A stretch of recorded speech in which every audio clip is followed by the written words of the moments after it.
उद्देश्य।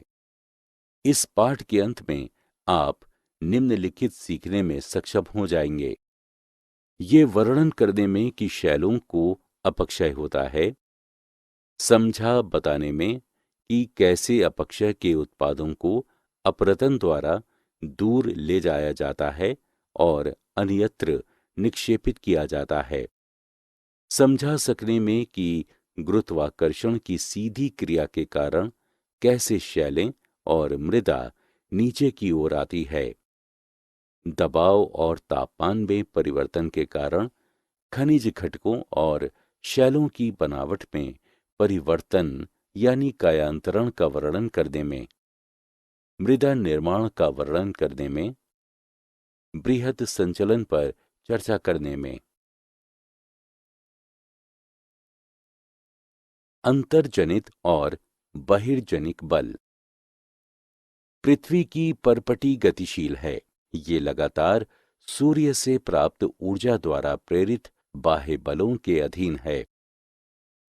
बाह्य रूप से कार्य करने वाले बल को बहिर्जनित बलों के रूप में जाना जाता है, जबकि आंतरिक बलों को अंतर्जनित बलों के रूप में जाना जाता है। बहिर्जनिक बल पृथ्वी की सतह पर निम्नीकरण और तल्लेचन के लिए जिम्मेदार हैं। अंतर्जनित बल पृथ्वी के भीतर से ऊर्जा प्राप्त करते हैं और महाद्वीप निर्माण प्रक्रियाओं के लिए जिम्मेदार होते हैं। उदाहरण: पटल विरूपण और ज्वालामुखीयता। बहिर्जनिक तत्व जो धरातल के पदार्थों का अधिग्रहण और परिवहन करने में सक्षम हैं, भू आकृतिक कारक के रूप में जाने जाते हैं। उदाहरण: झील, बर्फ आदि। गुरुत्वाकर्षण भी धरातल के पदार्थों पर दबाव डालता है। बहिर्जनिक बलों के घटकों में से एक पटल विरूपण में निम्नलिखित भाग शामिल हैं। पर्वतनी, इसमें पर्वत निर्माण करने वाली गतिविधियां शामिल हैं। महाद्वीप रचना, इसमें पृथ्वी की परपटी के बड़े हिस्सों का उत्थान या विकृति शामिल है, जैसे भूकंप। ज्वालामुखीयता में पृथ्वी की सतह की ओर पिघले हुए मैग्मा का संचलन शामिल है। वहीं दूसरी तरफ बहिर्जनिक प्रक्रियाओं के लिए ऊर्जा का स्रोत सूर्य और विवर्तनिक कारकों द्वारा निर्मित प्रवणता है। अपक्षय जैसी बहिर्जनिक प्रक्रिया के पीछे मूल कारण धरातल के पदार्थों के पिंड में तनाव का विकास है, जबकि तापमान और वर्षा नियंत्रक कारक के रूप में कार्य करते हैं। अपक्षय। अपक्षय को मौसम और जलवायु के विभिन्न तत्वों के कार्यों के माध्यम से चट्टानों के यांत्रिक विघटन और रासायनिक वियोजन या अपघटन के रूप में परिभाषित किया जाता है। ये स्वस्थाने यानी तदस्थान पर प्रक्रिया है। स्थलाकृति और वनस्पति के साथ जलवायु मुख्य कारक है। 3 प्रकार की अपक्षय प्रक्रियाएं हैं: रासायनिक, भौतिक या यांत्रिक और जैविक। रासायनिक अपक्षय: घोल या विलयन। विलयन 2 या 2 से अधिक पदार्थों का सजातीय मिश्रण है। नाइट्रेट, सल्फेट, पोटेशियम जैसे घुलनशील शैल निर्माण करने वाले खनिज जल में घुले होते हैं, ठोस का निर्माण करते हैं और विघटित हो जाते हैं। अतः ये खनिज अधिक वर्षा की जलवायु के बिना कोई अपशिष्ट छोड़े सुगमता से निक्षालित हो जाते हैं और शुष्क प्रदेशों में वर्षा के कारण एकत्रित हो जाते हैं। उदाहरण: चूना पत्थर में कैल्शियम कार्बोनेट और कैल्शियम बाइकार्बोनेट विद्यमान होता है, जो कार्बनिक अम्ल में घुलनशील है।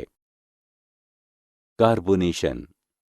कार्बोनेशन कार्बनिक अम्ल बनाने के लिए जल के साथ कार्बन डाइऑक्साइड के मिश्रण को संदर्भित करता है।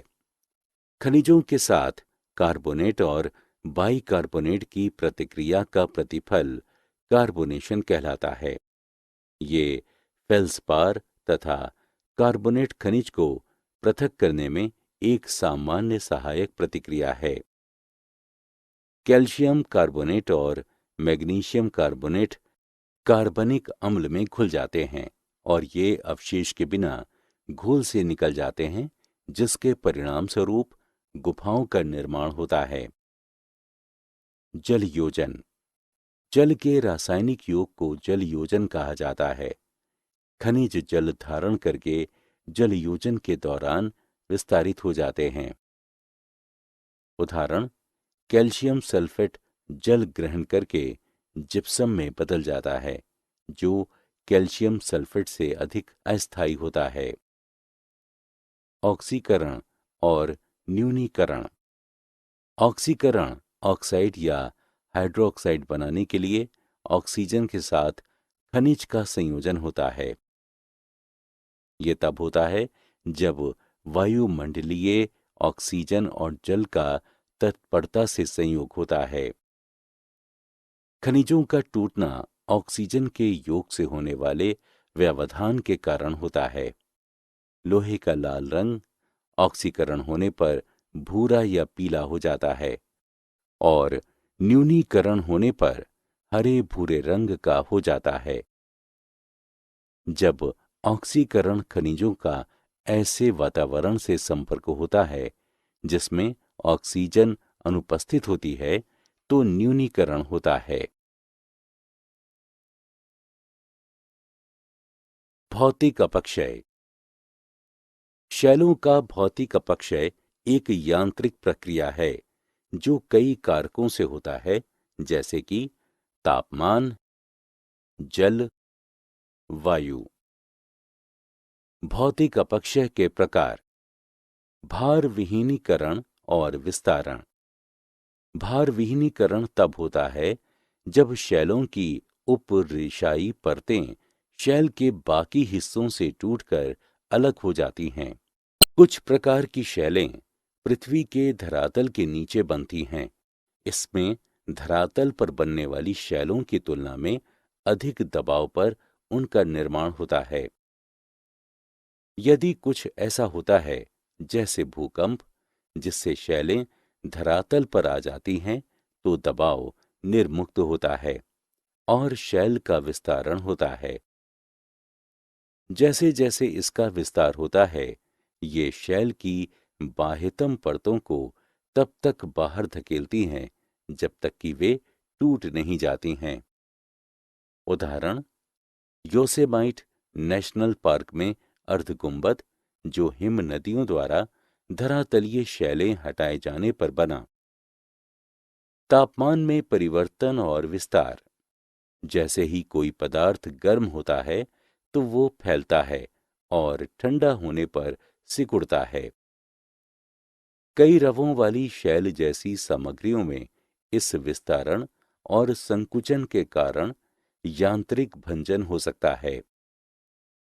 ग्रेनाइट जैसी शैलों में, जिसमें कई अलग अलग खनिज होते हैं और कई अलग अलग दिशाओं में उन्मुख होते हैं, रवों के विस्तार का प्रभाव बहुत महत्वपूर्ण होता है। तापमान में परिवर्तन के कारण यांत्रिक अपक्षय शुष्क और अर्धशुष्क क्षेत्रों, विशेष रूप से गर्म मरुस्थलों में सामान्य बात है। तुषार क्रिया, हिमकरण, पिघलन प्रभाव।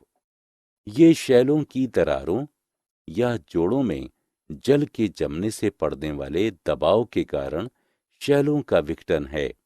जल के जमने पर उसका आयतन बढ़ जाता है। बारी बारी से जमने और पिघलने से शैलों में दरारों और जोड़ों के किनारों पर दबाव पड़ता है और इससे शैलें कमजोर हो जाती हैं और उनका विघटन हो जाता है। लवण क्रिस्टल में वृद्धि। जब शैलों में दरारों और जोड़ों से लवण विलयन रिश्ता है, तो इससे शैलों का विघटन होता है ये लवणीय विलयन बाद में वाष्पित हो जाता है और लवण क्रिस्टल बनाता है। गर्म होने पर लवण क्रिस्टल का विस्तार होता है, जिससे निकटस्थ शैलों पर दबाव पड़ता है। इस तरह का यांत्रिक अपक्षय शुष्क जलवायु से जुड़ा है, जहां प्रबल ऊष्म प्रबल वाष्पीकरण और इसलिए नमक क्रिस्टलीकरण होता है। ये तटों के किनारे भी सामान्य बात है। जैविक अपक्षय कई सजीव भौतिक और रासायनिक साधनों के माध्यम से शैलों के अपक्षय में महत्वपूर्ण भूमिका निभाते हैं। शैलों के अपघटन से संबंधित महत्वपूर्ण जीव लाइकेन, जीवाणु कवक, उच्च स्तरीय पौधे, निमाटोड और अन्य मिदीय सूक्ष्म जीव हैं। नमी की उपस्थिति में लाइकेन और कुछ अन्य सजीव कार्बनिक स्रावित करते हैं, जिनसे शैलों का क्षरण होता है। शैल की सतह पर जड़ों की उपस्थिति काफी दबाव डालती है, जिससे शैलें छोटे छोटे टुकड़ों में टूट जाती हैं। जड़ का निकास भी शैलों को कमजोर कर देता है और कुछ हद तक उनका अपक्षय कर देता है। अपक्षय का विशेष प्रभाव अपशल्क शैलों की ऊपरी परत गहरे क्षेत्रों की तुलना में तेजी से फैलती और सिकुड़ती है।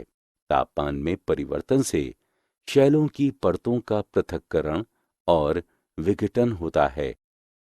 इस प्रक्रिया को अपशल्कन के रूप में जाना जाता है। अपक्षय का महत्व अपक्षय मादा निर्माझा का प्रारंभिक चरण है। इससे चिकनी मिट्टी जैसे अन्य प्राकृतिक संसाधनों का उत्पादन होता है, जिसका उपयोग ईंटें बनाने के लिए किया जाता है। अपक्षय से शैलें कमजोर हो जाती हैं, जिससे लोगों के लिए उनका शोषण करना आसान हो जाता है।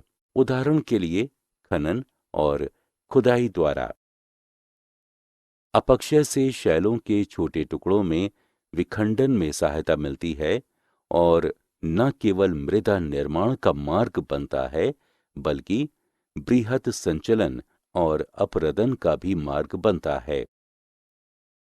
जैव विविधता और बायोम मूल रूप से वनस्पति का परिणाम हैं। अपक्षय अपरदन, मास वेस्टिंग, उच्चावच न्यूनीकरण और भू आकृतियों में संशोधन में सहायता करता है। शैलों का अपक्षय और निक्षेपण मैग्नीज, एल्यूमिनियम, लौह और तांबा आदि के कुछ मूल्यवान अयस्कों के संवर्धन और सांद्रण में सहायता करता है, जिनका देश की अर्थव्यवस्था में बहुत अधिक महत्व है। बृहत संचलन बृहत संचलन में गुरुत्वाकर्षण के प्रत्यक्ष प्रभाव के अधीन ढलान की ओर बृहत मलबा स्थानांतरित होता है। भू आकृतिक कारक जैसे प्रवाहित जल, हिमानी, वायु, लहरें एवं धाराएं बृहत संचलन की प्रक्रिया में सम्मिलित नहीं होती हैं। बृहत संचलन, जो वास्तव में तीव्र और समझदार हैं, मृदा प्रवाह, कीचड़ प्रवाह, भूस्खलन। 4 प्रकार के बृहत संचलन हैं, अर्थात विसर्पण, बहाव, स्खलन और पातन। बृहत संचलन अनपक्षीयत ढलानों की तुलना में अपक्षीयत ढलानों पर सक्रिय होता है। बृहत संचलन गुरुत्वाकर्षण द्वारा, न कि किसी अपरदनकारी कारक से तीव्र होता है। सामग्रियों का स्थानांतरण होने के बावजूद बृहत संचलन अपरदन के अंतर्गत नहीं आता है। प्रतिरोध की तुलना में बल अधिक होने पर बृहत संचलन होता है।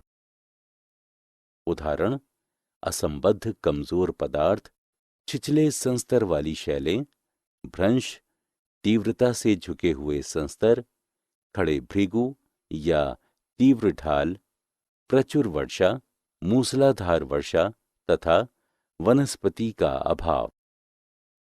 बृहत संचलन के पूर्ववर्ती कई सक्रिय कारण हैं, जैसे प्राकृतिक या कृत्रिम साधनों से उपरिशायी सामग्री के नीचे से सहारे का हटना, ढाल की प्रवणता और ऊंचाई में वृद्धि, पदार्थ के प्राकृतिक या कृत्रिम भराव के कारण उत्पन्न अतिभार, अत्यधिक वर्षा, संतृप्ति एवं ढाल के पदार्थों के स्नेहन के कारण अतिभार, मूल ढाल की सतह पर से पदार्थ या भार का हटना, भूकंप आना, विस्फोट, अत्यधिक प्राकृतिक रिसाव, झीलों, जलाशयों और नदियों से भारी मात्रा में जल निष्कासन, प्राकृतिक वनस्पति का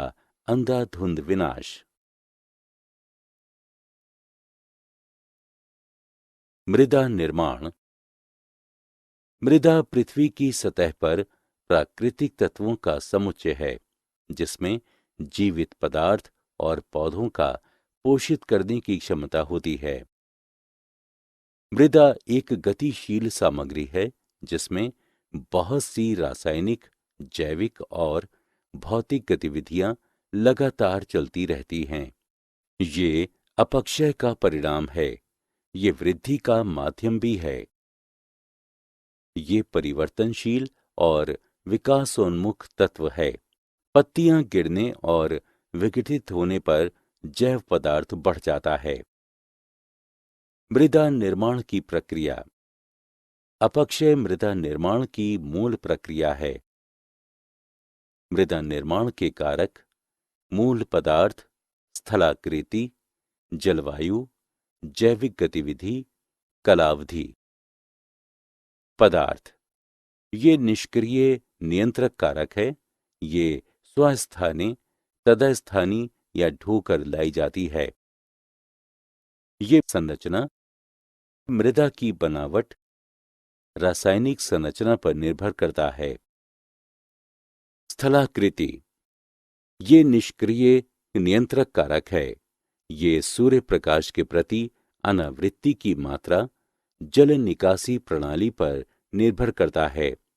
तीव्र ढालों में कम निक्षेपण होता है, जबकि मंद ढालों में मृदा मिट्टी होती है।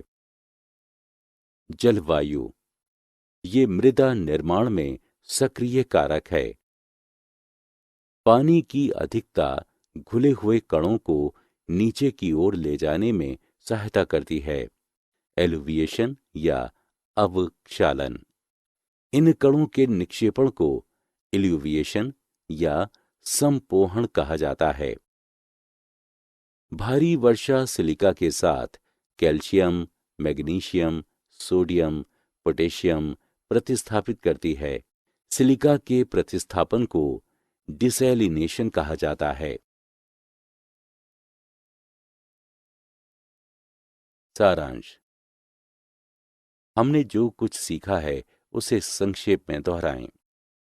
भू आकृतिक प्रक्रियाएं अप्रदन, अपक्षय और निक्षेपण का प्राकृतिक तंत्र है, जिसमें परिणाम स्वरूप धरातलीय पदार्थों और पृथ्वी के धरातल पर भू आकृतियों में परिवर्तन होता है। बहिर्जनिक और अंतर्जनित बल धरातल की सामग्रियों पर रासायनिक क्रियाएं और भौतिक दबाव का कारण बनते हैं। इससे पृथ्वी की सतह के आकार में परिवर्तन आता है, जिसे भू आकृतिक प्रक्रियाओं के रूप में जाना जाता है। बृहत क्षरण, अपक्षय, निक्षेपण और अप्रदन बहिर्जनिक प्रक्रियाएं हैं। ज्वालामुखीयता और पटल विरूपण अंतर्जनिक भू आकृतिक प्रक्रियाएं हैं। प्रकृति का कोई भी बहिर्जनिक तत्व जैसे कि हिम, जल और पवन, जो धरातल का पदार्थ प्राप्त कर दें और ले जाने में सक्षम होते हैं, भू आकृतिक कारक कहा जा सकता है। जब प्रकृति के ये तत्व प्रवणता के कारण सुवाह्य हो जाते हैं, तो वे पदार्थ स्थानांतरित करते हैं और उन्हें ढाल पर ढोते हैं और उन्हें कहीं निचले स्तर पर निक्षेपित करते हैं। गुरुत्वाकर्षणीय दबाव अन्य भू आकृतिक प्रक्रियाओं जितना ही महत्वपूर्ण है। गुरुत्वाकर्षण वो बल है जो हमें सतह के संपर्क में रखता है, और यही वो बल है जो पृथ्वी पर सभी धरातलीय पदार्थों का संचलन आरंभ करता है। ये पदार्थों की सभी ढाल वाली गतियों को उत्प्रेरित करने वाला दिशात्मक बल है, और ये धरातल के पदार्थ पर दबाव भी पैदा करता है। अप्रत्यक्ष गुरुत्वाकर्षणीय दबाव ज्वार और तरंग प्रेरित पवनों और धाराओं को प्रेरित करता है। प्रवणता और गुरुत्वाकर्षण के बिना कोई संचलन नहीं होगा, और इसलिए कोई परिवर्तन, अपरदन और निक्षेपण संभव नहीं है।